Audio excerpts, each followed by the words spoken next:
ये जो नया साल आज पूरी दुनिया में मनाया जाता है, हमारा नया वर्ष उससे भी पुराना है।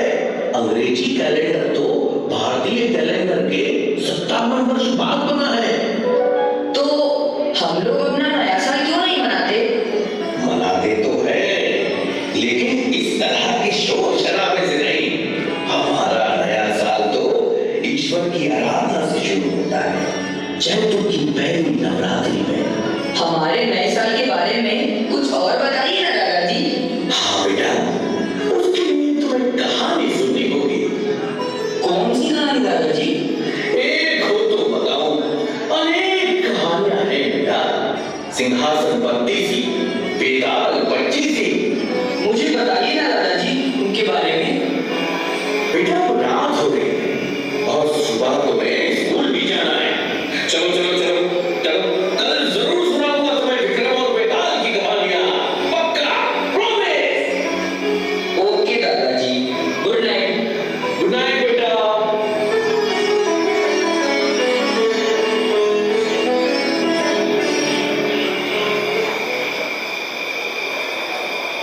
राजा, ओ राजा, जागो राजा, जागो।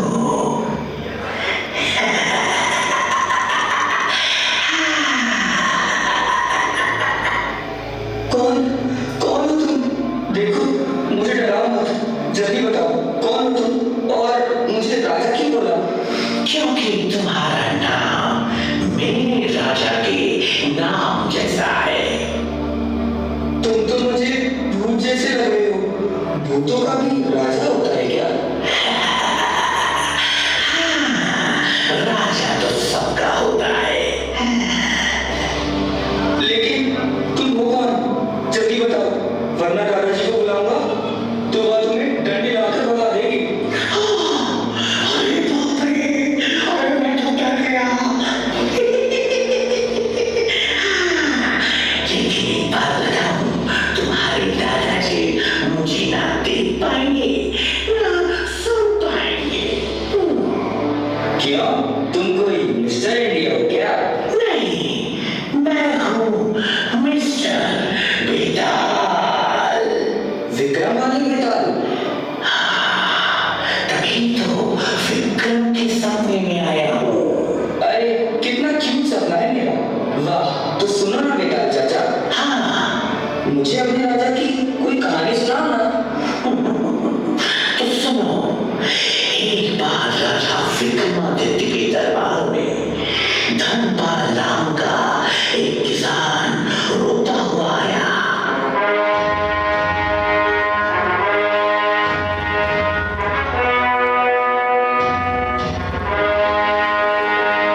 महाराज, दुहाई हो महाराज, दुहाई हो, दुहाई हो महाराज, दुहाई हो महाराज, दुहाई हो। रो मत और निडर होकर कहो कि क्या हुआ है तुम्हारे साथ। महाराज, मैं आपके राज्य का एक गरीब किसान हूँ। मेरी लड़की सो गई, जंगल में लकड़ी काटने गई थी, तब से लौटी नहीं। मैंने उसे बहुत खोजा लेकिन वो कहीं नहीं मिली। अवश्य ही वो किसी संकट में है महाराज, मेरी सहायता करें, मेरी सहायता करें महाराज। कहीं वो जंगली जानवरों के रास्ते में तो न आ गई होगी। नहीं महाराज, जंगली जानवरों से बचने के तरीके मैंने उसे सिखा थे। और ना वो किसी ने उसका अपहरण किया है। मेरे राज्य में कौन ऐसा दुस्साहस कर सकता है। तुम निश्चित होकर घर जाओ, तुम्हारी बेटी जल्द ही तुम्हें सकुशल प्राप्त हो। ये विक्रमादित्य का वचन है। मैं इस मामले की छानबीन स्वयं करूंगा। मेरे राज्य में हर एक नागरिक सुरक्षित है। जिसने भी दुस्साहस किया है उसे छोड़ा नहीं जाएगा। जाओ, घर जाओ। जो आगे महाराज। गुप्तचर, जल्द से जल्द इस मामले का पता लगाओ। जो आ गया महाराज। फिर क्या? गुप्तचर सारी जानकारी इकट्ठा कर अगले ही दिन विक्रमादित्य के पास जा पहुंची।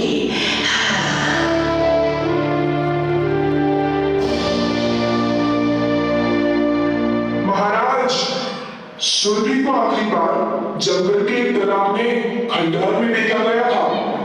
तो खंडहर में अपने सैनिक भेजो। भेजे थे महाराज, किंतु हमारे सैनिक भी भीतर जाने से डर रहे हैं। यदि सैनिक भी प्राणों पर संकट देख भयभीत होने लगे तब तो चल चुका राजपाट। प्राणों के संकट से कोई नहीं डरा महाराज।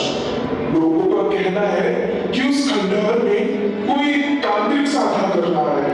यदि उसे छेड़ा गया तो राज्य पर गंभीर संकट आ सकता है। उसे नहीं छेड़ा गया, इसीलिए किसान की बिटिया पर ये संकट आन पड़ा है। साधना का चोला उड़ने से कोई साधक नहीं हो जाता। अब तो हम स्वयं उस खंडहर में जाएंगे।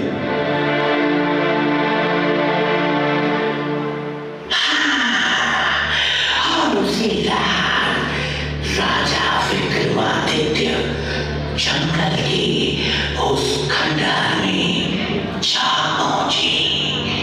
अंदर से एक मशाल की रोशनी बाहर आ रही थी।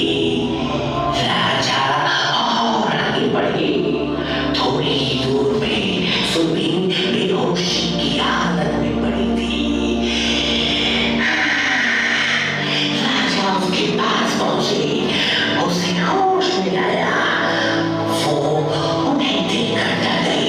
जब राजा ने अपना परिचय दिया तब जाकर सुरभि की जान में जान आई। आगे क्या हुआ? तो अगले दिन राजा विक्रमादित्य की सभा लगी।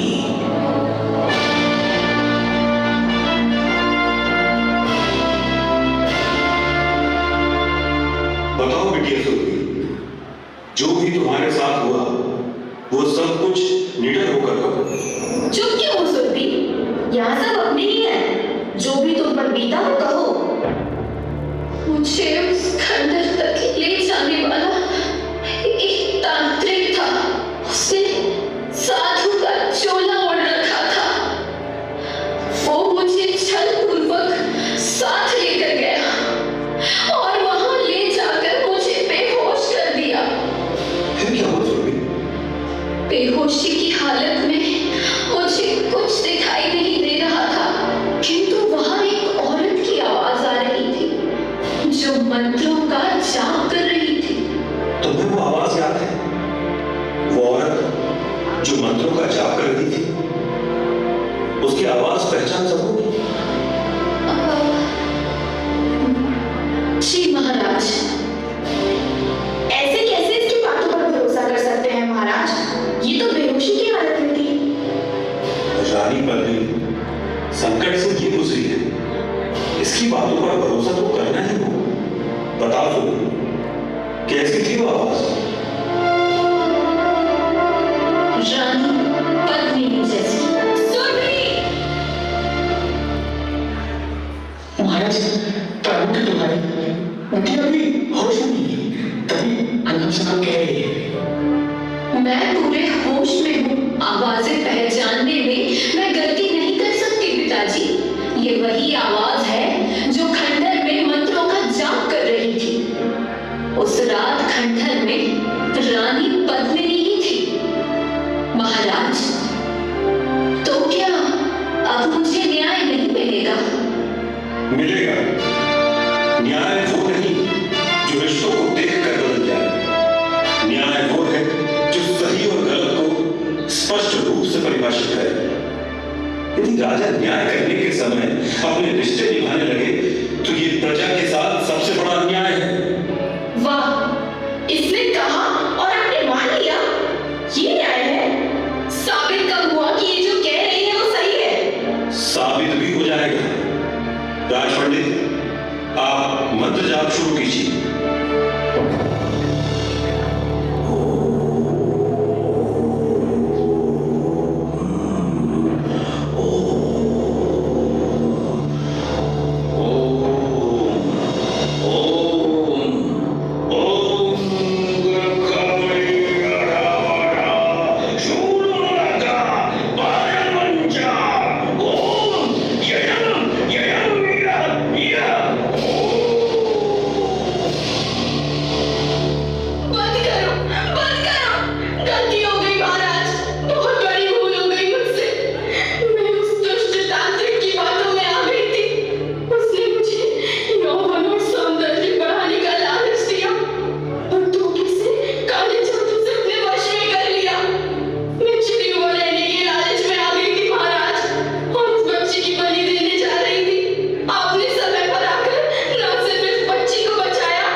होने के नाते प्रजा के प्रति तुम्हारा दायित्व मेरे बराबर ही था।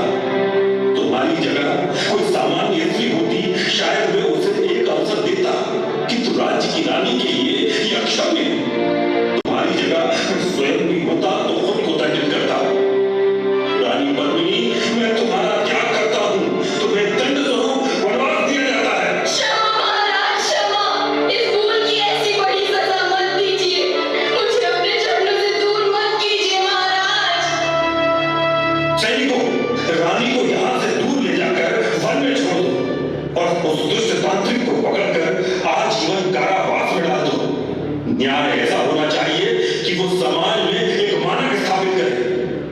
अब दोबारा किसी की हिम्मत ना होगी कि इस तरह का कुकृत्य मेरे राज्य में कर सके।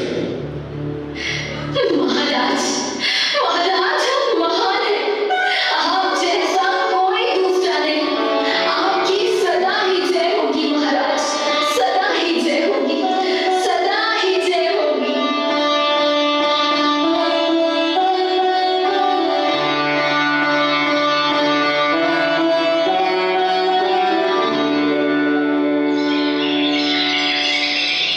विक्रम, बेटा विक्रम,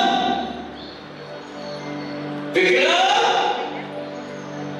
अरे ये तो अभी तक सो ही रहा है।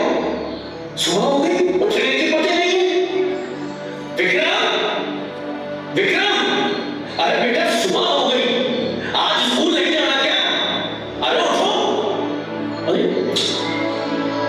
आजकल के बच्चे देखो, कान पर जूं तक नहीं ले रहे, घोड़ा बेच के सोए। अभी उठाता हूँ बेटा, ऐसे ऐसे रखोगे, ऐसे उठाएंगे। मत करो ना। मैं दादाजी को बता दूंगा, फिर वो तुम्हें डंडे से पीटेंगे। हाँ? क्या खेल बना रखा है बेटा? स्कूल का समय हो गया, उठो वरना देर हो जाएगी। चलो उठो। अरे दादाजी आप, और वो बेताल कहाँ गया? अरे तू है मेरा विक्रम और मैं हूं तेरा बेताल। बेटा तुम जरूर कोई सपना देख रहे हो। चलो चलो चलो चलो चलो, जल्दी जल्दी से ब्रश करो और स्कूल के लिए तैयार हो जाओ। बिल्कुल टाइम नहीं है, चलो। आप भी सपना ही देख रहे हैं दादाजी। आज संडे है। क्या? ये क्या हो गया? संडे है आज? अरे हे मेरे भगवान, मैं तो पक्का बूढ़ा हो गया। मुझे पता ही नहीं चला कि रविवार है आज।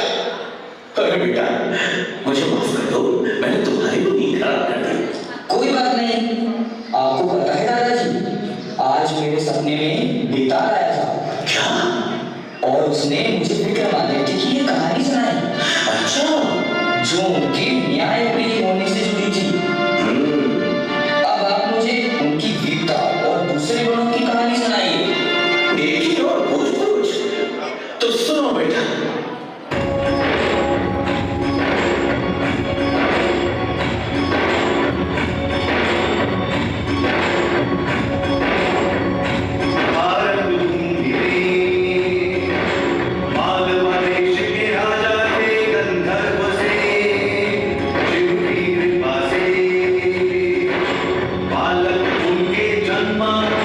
विक्रम से राजा रानी प्रजा सुख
किंतु जनता ही उससे परेशान है। जनता के कष्ट हरना ही मेरा परम धर्म। मां, जब तक भारत भूमि को शकों से मुक्त न करा दूं, तब तक अन्न का एक दाना भी ग्रहण नहीं करूंगा। बेटा तेरे विचार ठीक हैं, परंतु अन्न त्याग का हट ठीक नहीं। हाँ युवराज, रानी जी ठीक कह रही है। आपकी तरह मैं भी बेचैन हूं अपनी मातृभूमि की मुक्ति के लिए। 20 वर्ष की प्रतीक्षा कब नहीं होती। इन 20 वर्षों में जनता ने बड़े कष्ट सहे। मालवा के महाराज और महारानी को छुप छुप कर वनों में रहना पड़ा। हम सब आपके बड़े होने की प्रतीक्षा कर रहे थे। हे मालवा नरेश, हम सबको आपके आदेश की प्रतीक्षा है। मालवा के नरेश तो स्वयं महाकाल है। हमारा वंश तो बस उन्हीं का सेवादार है।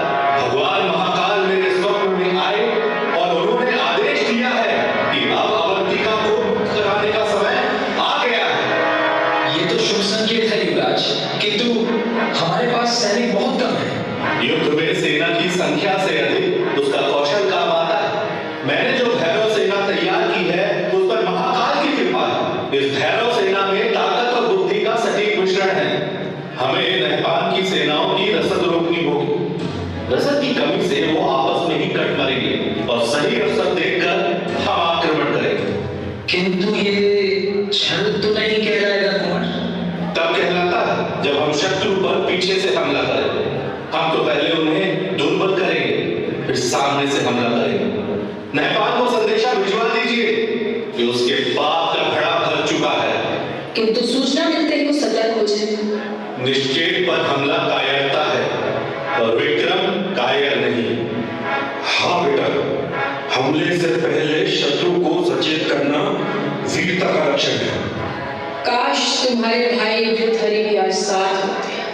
उन्होंने जन कल्याण के लिए ही वैराग्य धारण किया है। उनकी साधना का बल मेरे साथ है। जय महाकाल! जय महाकाल!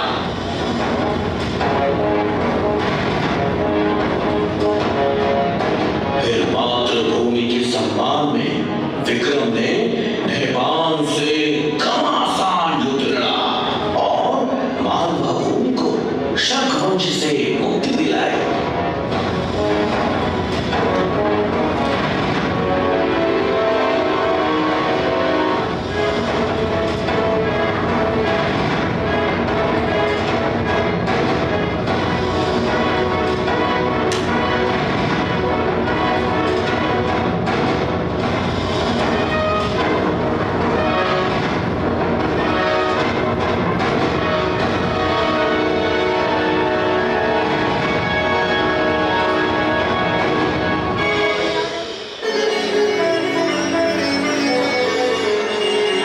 जिन शकों का सूर्य कभी नहीं डूबता था, आपने मालवा से उनका अंत कर दिया। अब आपको संपूर्ण भारत भूमि को शक मुक्त कराना है। आपका पराक्रम भगवान सूर्य जैसा है, इसलिए अब से संसार आपको विक्रम से नहीं, विक्रमादित्य के नाम से जानेगा। महाराज विक्रमादित्य की जय हो। मालवा नरेश विक्रमादित्य की जय हो। महाराज, शकों की विधवाओं और बच्चों के लिए क्या आदेश है? ससम्मान विधवाओं के पुनर्वास की व्यवस्था की जाए और बच्चों की शिक्षा दीक्षा राजकोष से कराई जाए। अद्भुत! महान राजा का यही गुण है कि वो अपने संरक्षण में आने वाले सभी जीवों की रक्षा करे। आपने एक नए समय का सूत्रपात किया। आपकी अनुकंपा है गुरुदेव। अवश्य ही ये समय अपनी जड़ों की ओर लौटने का है। वैदिक परंपराओं की पुनर्स्थापना का है। कुलदेवी हरसिद्धि की कृपा से मैंने अपने नवरत्न पहचान लिए हैं। इन नवरत्नों की सहायता से मैं इस राज्य का संचालन करूंगा। धनवंतरी, शपनक, अमर सिंह, वास्तुकार शंकु, कालिदास, वेताल भट्ट, वररुचि, खटखबर और वराह मिहिर जैसे विद्वानों के नेतृत्व में ये राज्य 10 दिशाओं में प्रगति करेगा। जैसे ब्रह्मांड की शोभा नवग्रह से होती है, वैसे ही मालवा के यह नवरत्न मिलकर राज्य का वैभव बढ़ाएंगे। साथ ही धूर्त शिरोमणि मूलदेव और आचार्य बिहारी को भी मैं अपने रत्नों में शामिल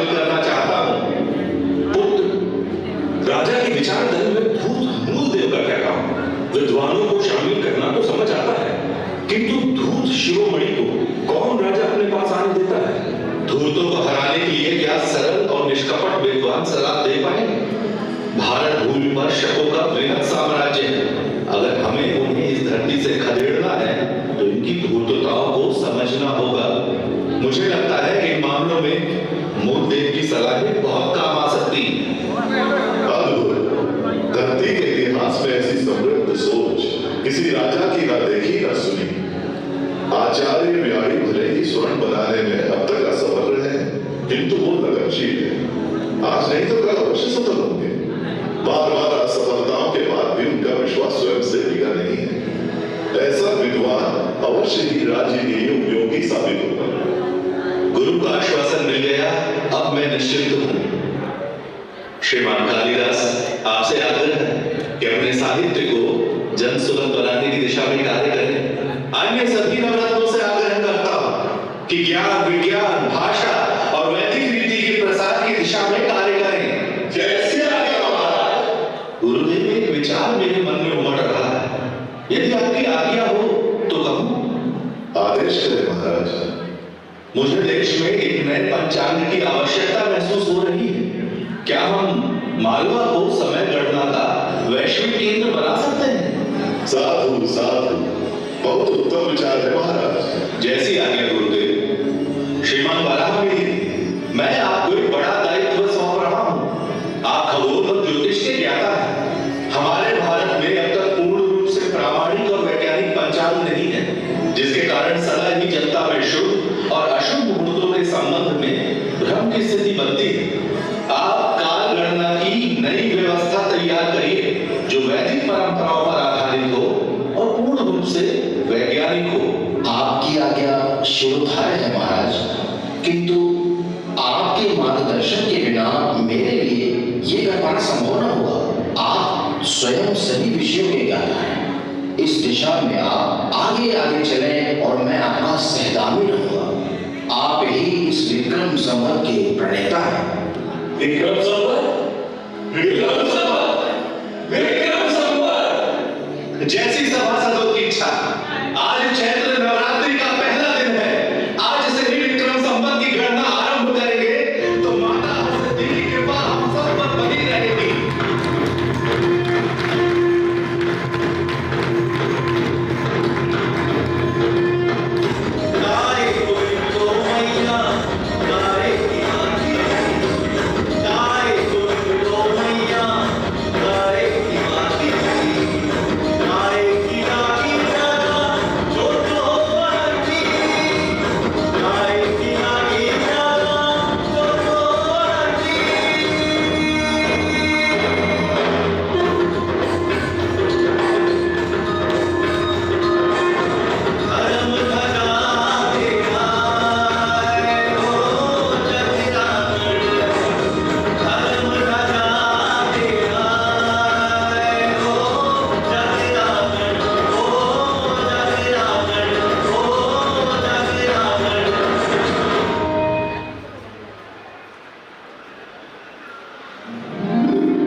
सिंहासन देती हूं। तुम इस सिंहासन में बैठकर न्याय कर सकोगे। मेरा आशीर्वाद है कि संपूर्ण भारत पर तुम्हारा शासन स्थापित होगा। तुम चक्रवर्ती सम्राट बनोगे, सम्राट विक्रमादित्य, न भूतो न भविष्यति।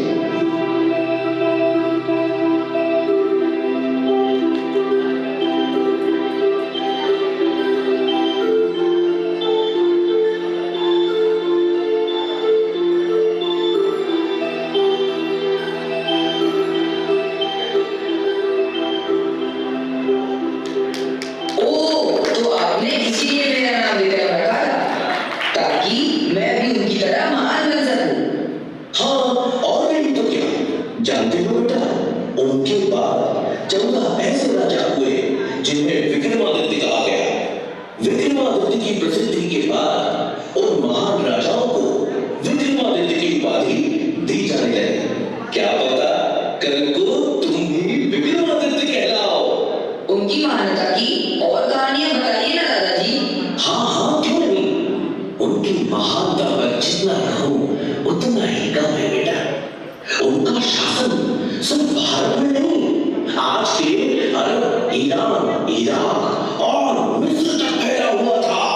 और उन्होंने कश्मीर के राजा की मृत्यु के बाद संकट में पड़े राज्य में सुशासन स्थापित किया। जानते हो बेटा, उन्होंने गांधार प्रांतों को शिक्षित करने के लिए वहां भी वेधशालाएं बनवाई। उनके सत्कर्मों की चर्चा अनेक भाषाओं के ग्रंथों में मिलती है। उनकी अरब विजय का वर्णन अरबी कवि जरहाम किंतोरी ने शायद अब्दुल में किया है। इस्तांबुल की प्रसिद्ध लाइब्रेरी मकतब सुल्तानिया में ये किताब है, जिसमें एक शिलालेख का जिक्र मिलता है। हाँ, ये रहा। बेटा, जरा उसका ये अंश तो पढ़ो।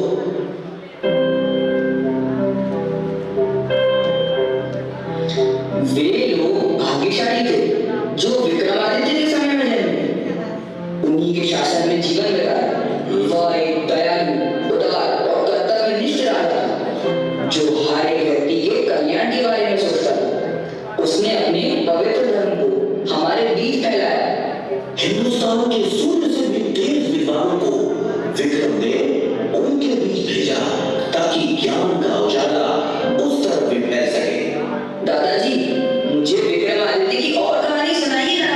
हाँ हाँ मेरे बच्चे, क्यों नहीं। रुको। इन किताबों में क्या है दादाजी?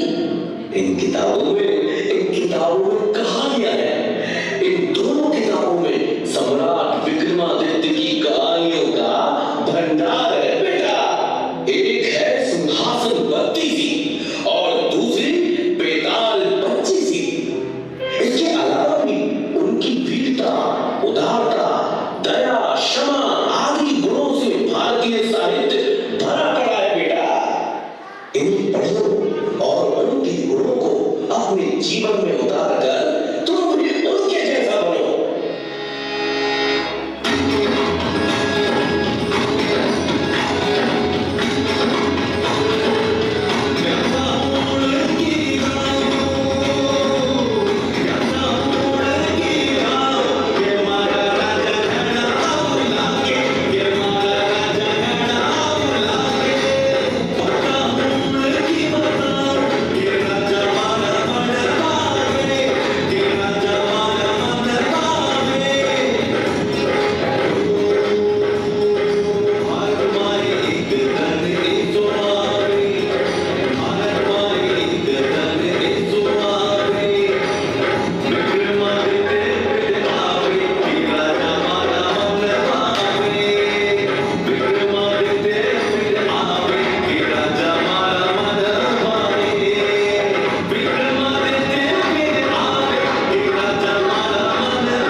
कृपया आप सब जोरदार ताली बजाकर हमारे कलाकारों को इस मंच से विदा दें, क्योंकि उन्होंने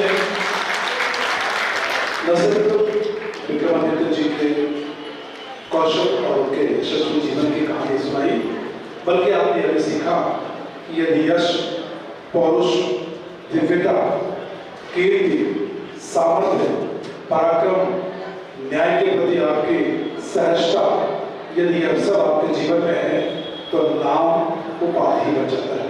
बाद के सम्राटों को विक्रमादित्य की उपाधि दी जाने लगी है। आइए हम सब जोरदार ताली बजाते हैं इस निर्देशक वैशाली गुप्ता जी के लिए। बहुत जोरदार तालियां हम चाहेंगे कि सभी कलाकारों को मंच पर आदें। आदरणीय वैशाली गुप्ता जी के मार्गदर्शन में सभी कलाकार एक बार मंच पर आ जाएं और ये सदन अपना अभिनंदन उनके श्रेष्ठ कला को जोरदार तालियों से सराहे। और आप एक बार जरूर सराहेंगे, हम मुझे अपेक्षा करते हैं आप सभी से। सभी कलाकार एक बार मंच पर आ जाएं।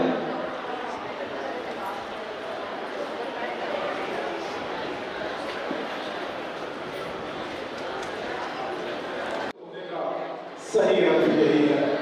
सम्राट विक्रमादित्य ने न सिर्फ शक राजाओं को हराया बल्कि भारतवर्ष में एक ऐसी नई वंश परंपरा की स्थापना की जो विक्रम संवत के नाम से स्थापित हुई। और आज हम सभी ने विक्रम संवत 2083 के शुभ अवसर पर अर्धकला समिति भोपाल द्वारा प्रस्तुत सम्राट विक्रमादित्य नाटक की प्रस्तुति देखी। निर्देशक दर्शक गुप्ता जी थी। तो आइए आप एक बार पूरा सदन जोरदार तालियां बजाएं। आपके कलाकारों के लिए इससे बड़ा सम्मान और इससे बड़ा प्रशस्ति कुछ नहीं होता है। हम चाहेंगे आदरणीय अध्यक्ष जिला पंचायत राय से श्री अशोक सिंह बेटा जी, आदरणीय राकेश शर्मा जी, आदरणीय अध्यक्ष नगर पालिका परिषद, आप सभी कृपया मंच पर आए और एक बार ग्रुप फोटो हमारे कलाकारों के साथ हो जाए। आदरणीय सीओ सर, आदरणीय ये कुलदीप सर, एसडीएम सर, कृपया आप सभी आए sir. Kuldeep sir please, CO madam आइए प्लीज, डीओ सर आइए ना।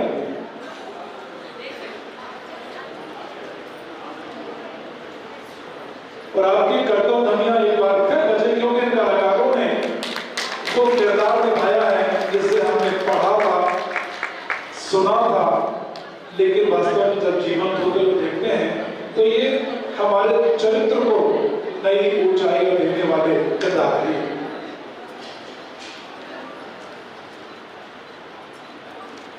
दादा आप भी आ जाए।